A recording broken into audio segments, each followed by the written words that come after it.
सभी स्टूडेंट्स को नमस्कार बेटा। जय हिंद। और ये जो वीडियो है वो मैं बना रहा हूँ बीए पार्ट फर्स्ट यानी सेमेस्टर 1 के इकोनॉमिक्स के बच्चों के लिए। और इकोनॉमिक्स के जितने भी स्टूडेंट्स हैं उनके सेमेस्टर 1 में यूनिट 1 से उनको क्या चीज़ पढ़ लेनी चाहिए, इसको लेकर के मैं एक छोटा सा वीडियो बना रहा हूँ। पहला क्वेश्चन जो आपको इम्पोर्टेंट बनता है इस यूनिट से, जिसको उसका हल भी मैं आप लोगों के साथ साझा कर रहा हूँ। हालांकि मैं शॉर्ट में साझा करूँगा, इसको आप लोग एक्सप्लेन कर लेना।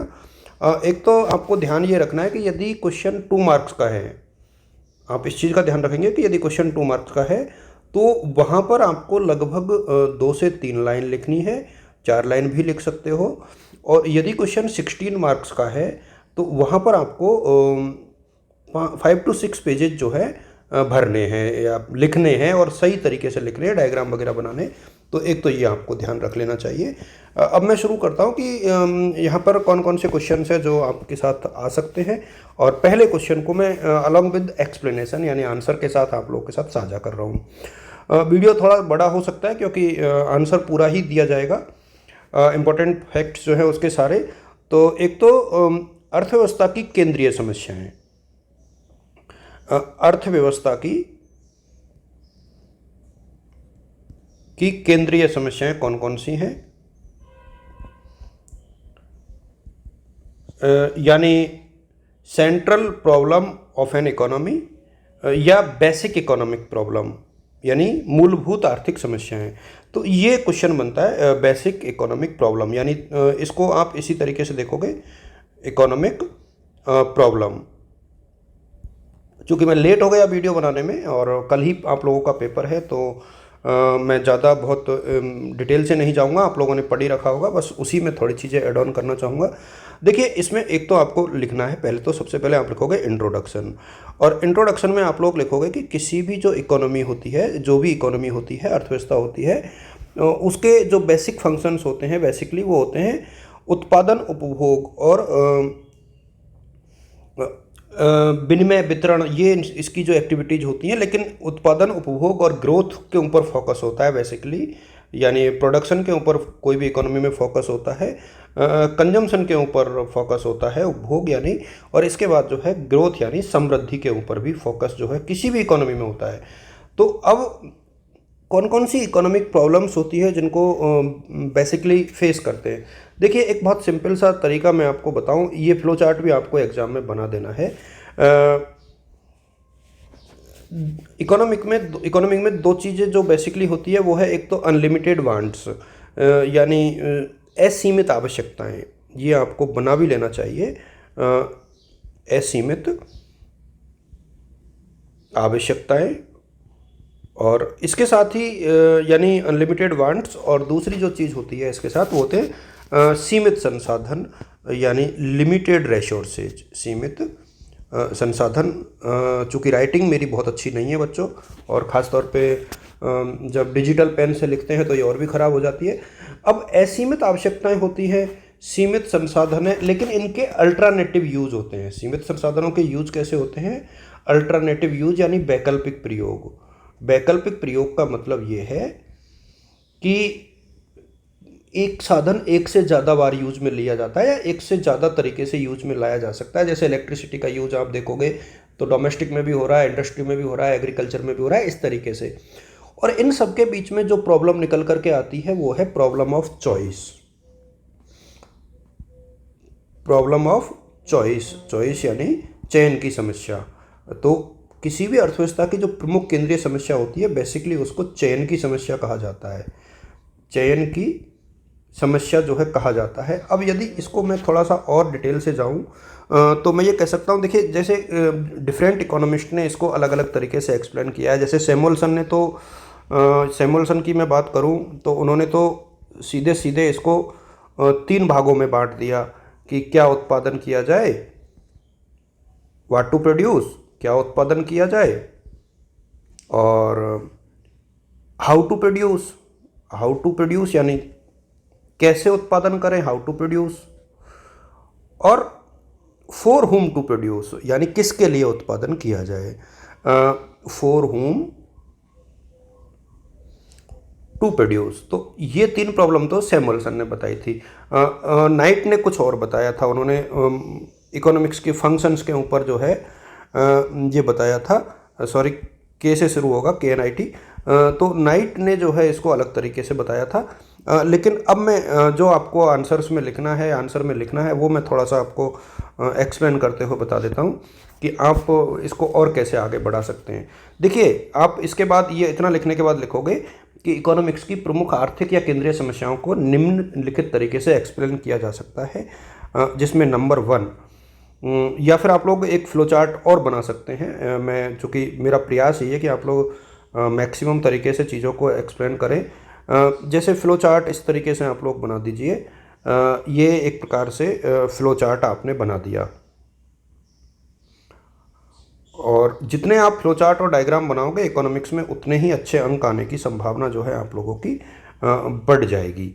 इसलिए ज़्यादा से ज़्यादा आपको फ़्लो चार्ट्स का यूज़ जो है करना है। जैसे अब पहली प्रॉब्लम वो है ना, वो संसाधनों के आवंटन की समस्या, यानी एलोकेशन ऑफ रिसोर्सेज। तो पहली प्रॉब्लम है वो है संसाधनों के आवंटन की समस्या, यानी problem of allocation of resources. ये पहली प्रॉब्लम हो गई, इसको आप ए पॉइंट भी दे सकते हो। इसके बाद बी पॉइंट पर आप दे सकते हो ऑप्टिमम यूज ऑफ रिसोर्सेज, यानी साधनों के अनुकूलतम प्रयोग की समस्या। साधनों के अनुकूलतम प्रयोग की समस्या यानी ऑप्टिमम यूज ऑफ रिसोर्सेज। इस तरीके से आप इसको दे सकते हो। इसके बाद जो है आप लोग आर्थिक विकास की समस्या को पिक कर सकते हो। प्रॉब्लम ऑफ इकोनॉमिक डेवलपमेंट, यानी आर्थिक विकास की समस्या, यानी प्रॉब्लम ऑफ इकोनॉमिक डेवलपमेंट, आर्थिक विकास की समस्या। इसको भी आप लोग जो है कंसीडर कर सकते हो। इसके अलावा एक चीज़ और है जिसको आप लोग यहाँ पर ले सकते हो, डी पॉइंट के रूप में ले सकते हो। वो ये है कि भविष्य के अनुमान संबंधी समस्या। भविष्य में क्या होगा, इसको लेकर के भी कई बार इकोनॉमी में अनुमान लगाए जाते हैं। तो भविष्य की समस्या नहीं, प्रॉब्लम ऑफ फ्यूचर प्रेडिक्शन। ये 4 प्रॉब्लम बेसिक होती हैं। अब ये जो है ना संसाधनों के आवंटन की समस्या, इसका एक्सप्लेनेशन हमें अलग से कर लेना चाहिए, क्योंकि एग्जाम के हिसाब से सबसे इम्पोर्टेंट है संसाधनों के आवंटन की समस्या। संसाधनों के आवंटन की समस्या, इसको बहुत अच्छे से यदि आप देखोगे तो डेफिनेटली ये आपके काम आएगा। अब देखिए, आवंटन आपको करना है, तो इसकी जो 3 प्रॉब्लम है वो कौन कौन सी हैं। अब इसमें आपको जो सैमुअलसन वाली तीनों प्रॉब्लम है ना, उनको मेंशन करना है डायरेक्ट। आपको चूँकि बहुत सारी बुक्स में भी ये ऐसे ही मिलेगा, तो इसलिए आपको इसको अलग अलग तरीके से कीजिए। एक तो है क्या उत्पादन किया जाए, क्या उत्पादन किया जाए। दूसरा, कैसे उत्पादन किया जाए, कैसे उत्पादन किया जाए, और किन के लिए उत्पादन किया जाए। और बेटा मैं जो ये बता रहा हूँ, यदि आपको इनको इस तरीके से लिखोगे तो डेफिनेटली आपके मार्क्स भी आएंगे। और ये बहुत अच्छे से एक्सप्लेन करने का प्रयास मैं कर रहा हूँ, यानी what to produce, how to produce and for whom to produce. अब इनमें से आप इनको अलग अलग से भी चूँकि एक्सप्लेन करना ही पड़ेगा, तो पहले आप करोगे क्या उत्पादन किया जाए, क्या उत्पादन किया जाए। अब इसमें क्या डिसाइड करना है, देखो मैं बहुत डिटेल में इसलिए नहीं जाना चाहूँगा क्योंकि बड़ा वीडियो बन जाएगा और आप लोग देख नहीं पाओगे।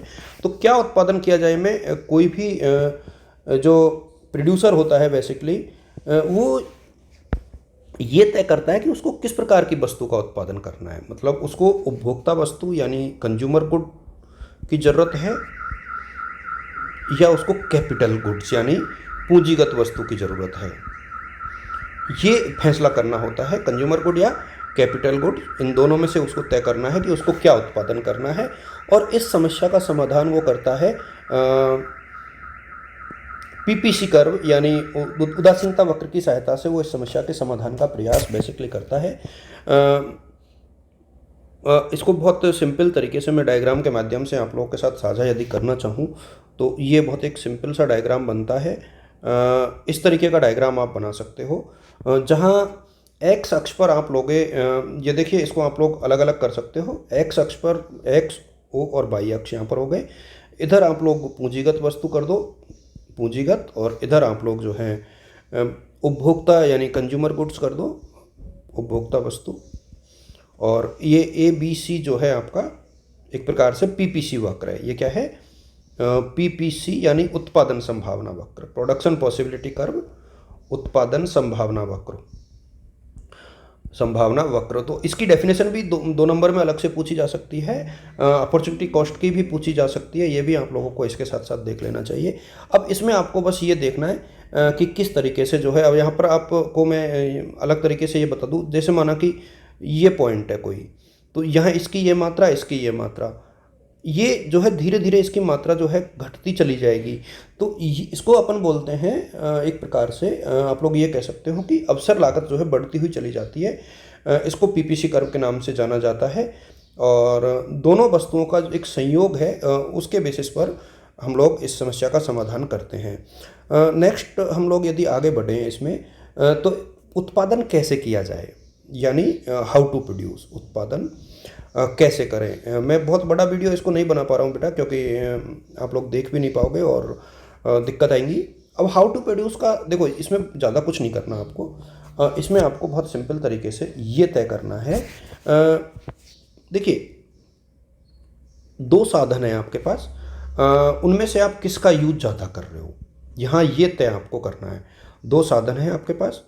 अब दो साधन आपके पास कौन कौन से हैं? ये चॉइस ऑफ टेक्निक से संबंधित है, यानी तकनीकी का चयन, चॉइस ऑफ टेक्निक, यानी आप कौन सी तकनीकी का चुनाव करते हैं,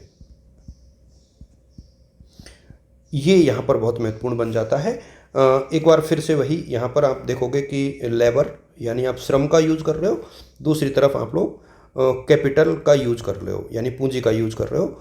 और ये आपका फिर से पीपीसी कर्व एक प्रकार से हो गया। दो साधनों के प्रयोग से आप ये करना चाह रहे हो, तो ये आपका एबीसी जो है पीपीसी कर्व हो गया। और इसमें भी आप लोग देख पा रहे हो कि इतनी मात्रा आप यदि पूंजी की लगाओगे तो इतनी लेबर की लगानी पड़ेगी, लेकिन जैसे ही इसकी मात्रा आप बढ़ाओगे तो इसकी मात्रा आपको कम करनी पड़ेगी। तो इस तरीके से आपको इस चीज़ का ध्यान देखिए, जैसे अपने लेबर की मात्रा बढ़ाई तो आपको कैपिटल घटानी पड़ेगी। तो ये भी एक नियम है, इसको भी आप लोग इसी तरीके से यदि आप लेबर ज़्यादा यूज कर रहे हो तो लेबर इंटेंसिव हो गई, यानी श्रम गहन, लेबर इंटेंसिव। और यदि पूंजी ज़्यादा यूज कर रहे हो तो वो कैपिटल इंटेंसिव हो गई। इस तरीके से भी आप लोग इसको देख सकते हो। जितने भी डायग्राम है उनका एक्सप्लेनेशन आप लोग इस तरीके से करो। ओ एक्स अक्ष labour, O Y capital, A B C PPC curve, इस तरीके से आप लोग इनका एक्सप्लेनेशन करोगे तो एक्सप्लेनेशन भी आपका काफ़ी प्रभावी तरीके से नज़र आएगा और आपको फ़ायदा इसका डेफिनेटली होगा। इसी प्रकार से यदि आप देखोगे, अगला पॉइंट है फॉर होम टू प्रोड्यूस, यानी किसके लिए उत्पादन करें, किसके लिए उत्पादन करें। तो ये प्रॉब्लम ऑफ डिस्ट्रीब्यूशन से रिलेटेड है, यानी वितरण की समस्या, वितरण की समस्या। और वितरण की समस्या का जो बेस है ना वो ये है, इसको मैं आपको एक इजी वे में समझाऊं कि आप किस वर्ग के लिए उत्पादन कर रहे हो, समाज के किस वर्ग के लिए, मध्यम वर्ग है या उच्च वर्ग है या निम्न वर्ग है, तो यानी जो आपने माल बनाया है उसको कैसे टारगेट किया है, ये हो गया। अच्छा, इसके बाद मैंने जो अगली प्रॉब्लम आप लोगों के साथ शेयर की थी वो है संसाधनों के अनुकूलतम प्रयोग की समस्या, यानी ऑप्टिमम यूज ऑफ रिसोर्सेज, जो बी पॉइंट अपन ने दिया था, अनुकूलतम प्रयोग की समस्या। अब अनुकूलतम प्रयोग की समस्या यानी ऑप्टिमम यूज ऑफ रिसोर्सेज, यानी आप यहाँ पर देख पा रहे हो कि इसको भी आप लोग पीपीसी कर्व की सहायता से ही एक्सप्लेन करना। ये आपके दो साधन है। अब ये जो पीपीसी के ऊपर यदि आप किसी भी पॉइंट पे प्रोडक्शन कर रहे हो ना तो ऑप्टिमम यूज है, यानी आप ए पॉइंट पर हो, बी पॉइंट पर हो, सी पॉइंट पर हो तो ऑप्टिमम यूज है, लेकिन डी पॉइंट पर हो तो अंडर यूटिलाइजेशन है, और ई पॉइंट पर है तो एक्सप्लॉइट कर रहे हो आप रिसोर्सेज को। इस तरीके से आप इसको देखोगे। ये लेबर हो गया, इधर आपके कैपिटल हो गया, और ये एक्स ओ और वाई अक्ष हो गया। यानी यदि आप उत्पादन संभावना वक्र के किसी भी पॉइंट के ऊपर यदि उत्पादन कर रहे हो then you are using the optimum utilisation of resources, यानी सबसे अच्छा प्रयोग कर रहे हो। यदि डी पॉइंट पर है तो गुंजाइश है, और यदि ई पॉइंट पर आप हो तो आप संसाधनों का शोषण कर रहे हो, यानी आप सस्टेनेबल डेवलपमेंट को मीट नहीं कर रहे हो। यदि हम लोग डीप सी पॉइंट की बात करें तो आर्थिक विकास की समस्या, इसको आप लोग आर्थिक विकास की समस्या को भी पीपीसी कर्व की सहायता से दिखा सकते हो। आर्थिक विकास की समस्या देखिए, मैंने बहुत कोशिश की है बहुत छोटे वीडियो को बनाने की, लेकिन फिर भी ये जो है धीरे धीरे काफ़ी बड़ा हो गया। आप लोगों को उसी हिसाब से देखना पड़ेगा। आर्थिक विकास की समस्या का मतलब ये है कि देखिए, जब पीपीसी कर्व माना कि ये एबीसी हमारा उत्पादन संभावना वक्र है, और यदि ये राइट हैंड साइड में शिफ्ट हो रहा है ना, तो आर्थिक विकास हो रहा है। यानी हमारे दोनों जो है वस्तुओं और सेवाओं का उत्पादन बढ़ रहा है, यानी उपभोक्ता वस्तु भी बढ़ रही है और पूंजीगत भी बढ़ रही है। जब दोनों ही वस्तुएं बढ़ रही है, इसका मतलब है कि विकास हो रहा है। और यदि ये अंदर की तरफ आएगा तो वो विकास की जो स्थिति है वो कमज़ोर हो जाएगी। इसको आप A1, B1 और C1 नाम दे दो। इस तरीके से ये आप लोग जो है सेंट्रल प्रॉब्लम्स को एक्सप्लेन कर सकते हो, और मेरे सामने यदि ऐसे बनाओगे लिखोगे तो आपके अच्छे अंक आने की संभावना है। सभी स्टूडेंट्स को शुभकामनाएं, wishing you all the best बेटा। और आज लगभग मैं ऐसे 5 और क्वेश्चंस को आप लोग के साथ साझा करूंगा जो शायद एग्ज़ाम के हिसाब से इम्पोर्टेंट हो। आप लोग बहुत अच्छे से इसको देखिए, समझिए। आप सभी को wishing you all the best again. Good luck.